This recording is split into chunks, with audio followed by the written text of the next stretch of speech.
Hey, do you overreact a lot? Do your emotions ever escalate from something that most people would say is just no big deal? If you ever lash out and lose control of yourself, you're not alone. And in this video, we're diving into emotional triggers and how you can manage them.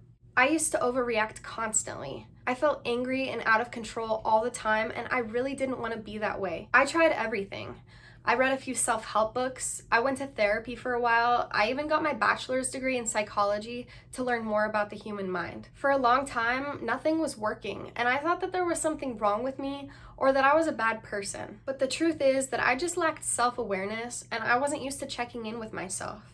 I didn't really know how. I was out of touch with my emotions even though they felt so strong, and I didn't have any self-compassion. But now I catch myself whenever I feel triggered or intense, and I can actually calm myself down instead of continuing to escalate and freak out more. So what ultimately changed? I increased my self-awareness over time.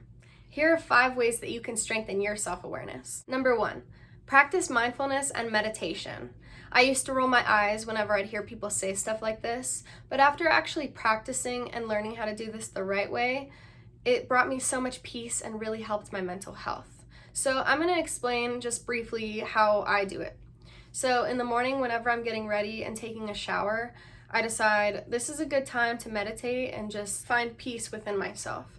So I close my eyes and I just either sit in the bath or stand in the shower and let the hot water run over me and just pay attention to my breath. And whenever you do this, you're gonna have a bunch of thoughts rushing in and out of your head. Whenever you have that, just recognize that you're having a thought and try to focus back on breathing or the feeling of the water. And what this does is it trains your mind to be able to focus and stay calm in moments when your mind is just running wild and you have so much going on in your head. Number 2 is I check in with my feelings, in my head or in my journal. I ask myself, what am I feeling right now, and where's that coming from? Something I'll remind you of is to have compassion on yourself when you're recognizing your feelings.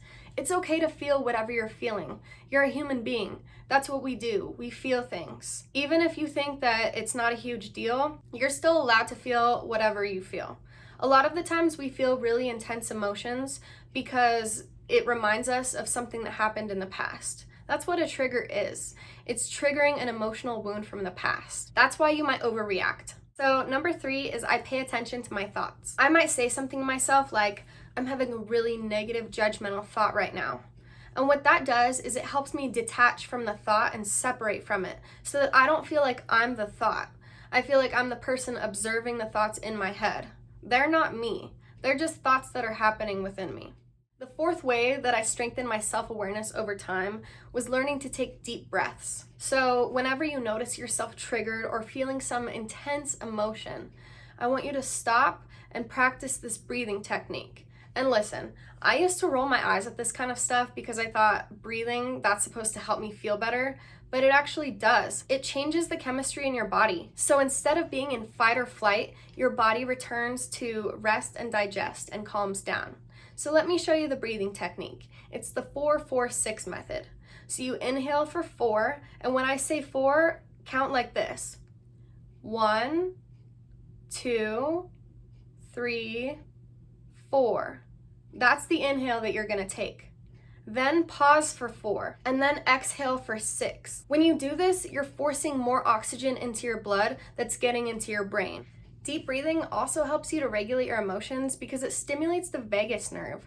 So it helps connect your brain to your body, so you have more of a sense of awareness of your emotional state. I hope that makes sense. The 5th way I strengthen my self-awareness is I offer myself self-compassion and look for ways to regulate. So whenever I am having a feeling and I notice I'm feeling very upset and angry right now, instead of judging myself and saying, why are you so angry? This isn't a big deal. I say, wow, you must feel really upset right now. What's a way that we can calm down? Maybe we can go on a walk. Maybe we can massage our hand. Maybe we can just take a break and take a few deep breaths. Whatever it is, if you can have compassion for yourself instead of judgment, that will really help you go a long way. I also found that listening to music really helps me. If you're ready to love yourself from the inside out, don't miss this. I'm starting a self-love series next week, and the first step is self-discovery. You got this, and I'll see you soon.